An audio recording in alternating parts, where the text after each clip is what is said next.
Hey, what's up you guys? How you doing? My name is Kylie if this is your first time here, and today I'm super pumped because I'm doing yet another collaboration. Today's collaboration is with Royal Horror, and if you haven't heard of him, he is a super great guy. He makes great content. He's really good about being concise and straight to the point, so his videos are a little bit shorter, so if you don't have a super long attention span, his videos would probably be great for you. He also voices all of his opinions super respectfully, and he also encourages you guys to share your opinions with him, even if they're different than his. He's just a really nice guy in general, and he loves to interact with people on social media as well, so if you want to follow him on Instagram, everything will be linked down below. He most recently covered the Scream franchise, so I know that we have some Scream fans in this audience. Definitely check him out. I highly recommend. And I'm also super excited about this collaboration, so without further ado, I am just gonna get into it. So this list is gonna be slightly different from just our top 10 horror movies of all time. These are the movies that we rewatch the most. And I will of course be starting with my number 10, my least most rewatched movie, and then working my way up to my most rewatched movie of all time. And this list is a little bit fluid, it'll probably change over time, but without further ado, let's just get into it. My number 10 is Jaws. Jaws is iconic, but that's not the main reason why I rewatch movies. A lot of these movies are a little bit more obscure, but Jaws is just a very simple movie with amazing characters and great memorable dialogue that I love to revisit. And because you hardly ever see the shark, so your imagination gets to come into play a lot with this movie, making it a lot easier to revisit. This is a contrast to movies like Mama or Insidious: The Last Key, where they show you just full frontals of the demons way too often, to the point where by the end of the movie you're not really afraid of them anymore. This movie also sets the summer mood so well. I think just every year it's a great movie to throw on at like the beginning of June maybe, or the end of May, to get you in the mood for summertime. This might be the most summery horror movie of all time, probably because it largely takes place on the beach. So it's a great seasonal movie, which just like, it gives you a better excuse to rewatch it, and the same can be said for a lot of Christmas horror movies as well. And it's just iconic. It's the best shark movie of all time. I'm a fan of shark movies, so of course it's one of my most rewatched movies. It's also one that I have mentioned before. My grandfather showed it to me, and I've watched it with him and my dad several times over the span of my lifetime. Moving on to number 9, and that would have to go to The Crazies. Now, I think that this is a pretty well-known film, but if you haven't heard of it, just in case, I'm gonna read the synopsis. After a strange plane crash, an unusual toxic virus enters a quaint farming town. A young couple are quarantined, but they have to fight for survival along with the help of a couple of friends. This is my favorite zombie movie, hands down. I think it honestly takes the cake over Train to Busan, and that's saying something because I adore that movie. We have some very attractive leads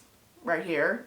And they're super likable and super worth rooting for, which is one of the main things that I latch onto with horror movies, is when they have really good characters. You'll see that as a very common theme on this list. I also think that conceptually, when they reveal how people have been infected, it's very unique. It's a really cool premise. And the infected people are really interesting too, because the essence of who they once were is still there. It's very deep down, and the way that they play with that with the plot of this movie is really cool. The setting is also really good. I mean, who doesn't love a small town setting for a horror movie? They also do such a great job of building tension in this movie that no matter how many times you've seen it, it is still effective. I also think that it balances grittiness with humanity really well, because sometimes grittiness can be kind of a turnoff to me. It's not my favorite thing, but it was utilized at the perfect moments in this movie to get under your skin or to build the tension, so the imagery and whatnot of this movie is always worth revisiting. Number 8 on this list has to go to Poltergeist. Again, I think that the characters are a huge part of it. I mean, the little girl in this movie, she is just so charming, and I love the whole family. The parents are also really cool, and they have some kind of comedic moments, and honestly,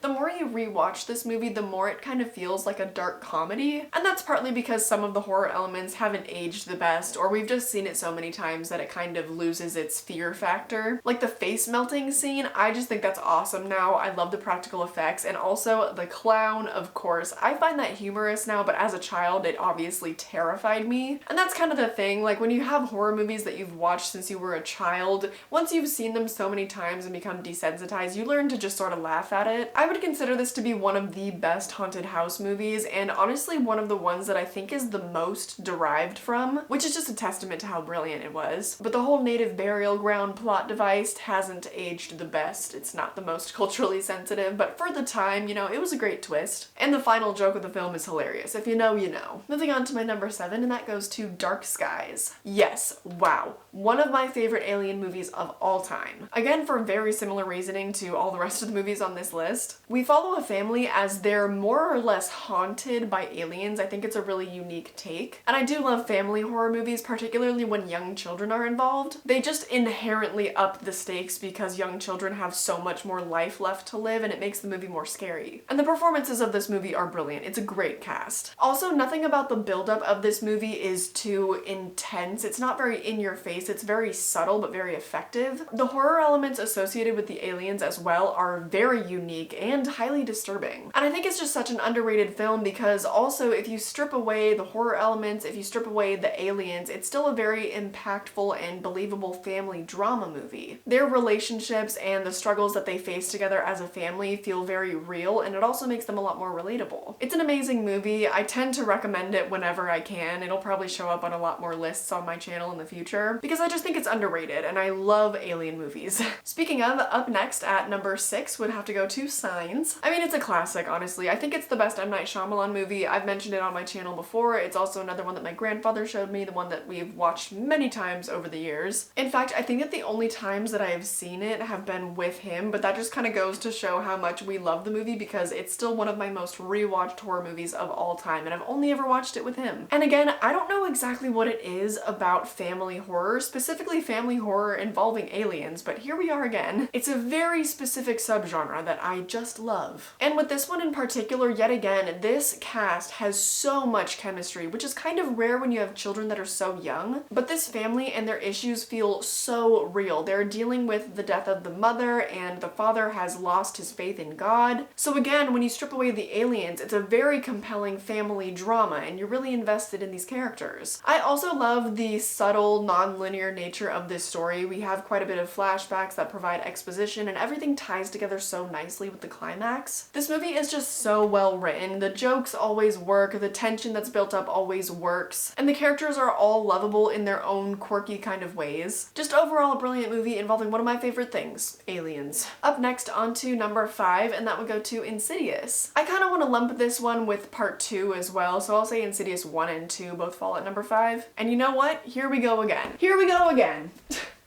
Another horror movie involving a family and family drama. I swear this is the last like family drama related movie on this list. Ugh, kind of. No, it's not. No, it's not. Just most of them happen to fall right next to each other. Again, just really likable characters and phenomenal chemistry between them. I don't know what it is about Patrick Wilson. He's like my horror dad. He's always a dad and he's so comforting, and also the little boys in this movie are really cute, and it's just a family that's so worth following. And I love the look of it. I love the look of the further. I think it's shot so well. The architecture of the house also really lends itself to the cinematography. There are a lot of just beautiful angles. Like, the composition is just mwah. And I think it's just such a blessing because sometimes the movie will look really good but have kind of a weaker story, or sometimes the story will be really good but the cinematography is not great. And this movie I think has both. I have similar opinions about this next movie on my list, number 4, and that would be Oculus. Okay, I think that this is actually the last family drama on this list. Yet again, an immaculate example of a non-linear story structure. I think this movie and one other one are probably the best examples of this. This story is told both from the present and the past, and throughout the movie they start to become so intertwined that you're just not even really aware if you're still existing in the present. One of the characters also starts to grapple with his sanity because he has just been released from a mental institution. So you're partly wondering, like, is this all really happening? But it was just such a unique play on something that had not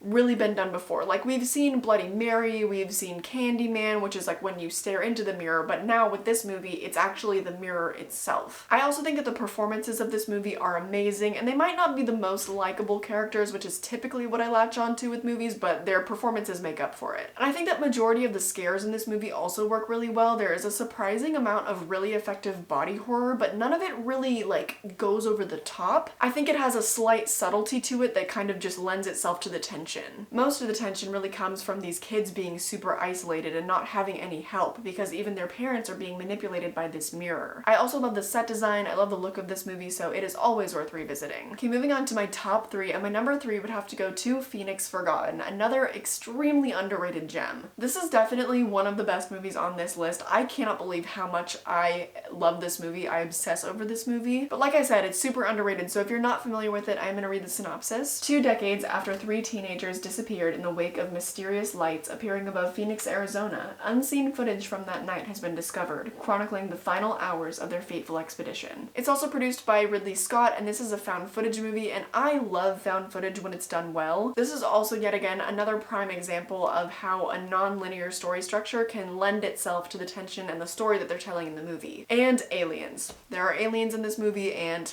I love me some aliens. It also very much feels inspired by the Blair Witch Project because there are these kids that are wandering around in the desert. They're also getting lost, they're getting frustrated, they're on the hunt for something. And a lot of the horror of it and the aliens and whatnot, they're very implied. You don't see very much. So it's kind of up to your imagination to fill in the blanks, and that's kind of my favorite thing. I love me some subtlety. But things do get really intense and chaotic because it is a found footage film, and so, you know, you really get immersed in their story. The buildup is just, it's so gradual, and then the ending just leaves you like, it feels very real, especially because a lot of the movie is filmed on a video cassette. It really feels like you're watching an old excavated tape. It's also based on the true story of the Phoenix Lights, so this movie and this story is just kind of like a crazy what if. I just never get tired of this movie because I think it's so brilliant. I love the shooting style. It's so interesting, like visually to consume it's so much fun. And I also just think that Ridley Scott and aliens belong together. He knows what he's doing. So if you haven't seen this movie, definitely watch it. Up next at number 2, and that would go to Halloween. This one probably speaks for itself. I watch this movie multiple times a year usually, and of course always on Halloween. There's just so much to be drawn from this movie, especially in terms of writing my own stories. I love the cinematography especially. It tells a visual story, and I just think that the composition is so beyond gorgeous. Like that opening scene is so gripping, you know? I love the fact that it's pretty much shot just in one shot. And in terms of the movie aging, when you watch this movie alone late at night with that opening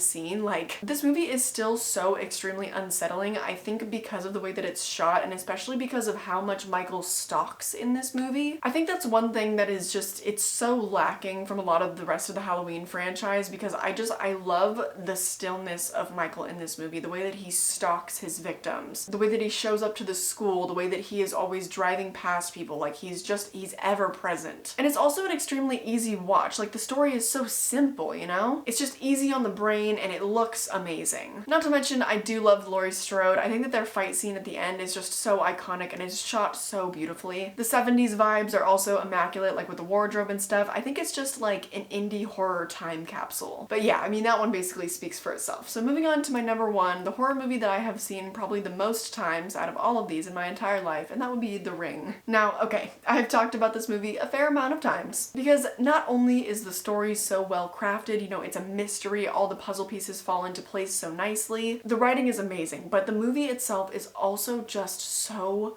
gorgeous. It's shot in all these green, blue, gray tones, and even though it's a horrifying movie, it's still so soothing. And I love the rainy Seattle vibes. I think it really lends itself to the mood of this movie, and even though I've seen it so many times, like, I'm not over it. It's so pretty. I also really like the dynamic between all of these family members because they stray so far from the typical family that you see in a horror movie. I mean, they're still white, but you know. And the performances of everyone are amazing. I love Naomi Watts in this movie.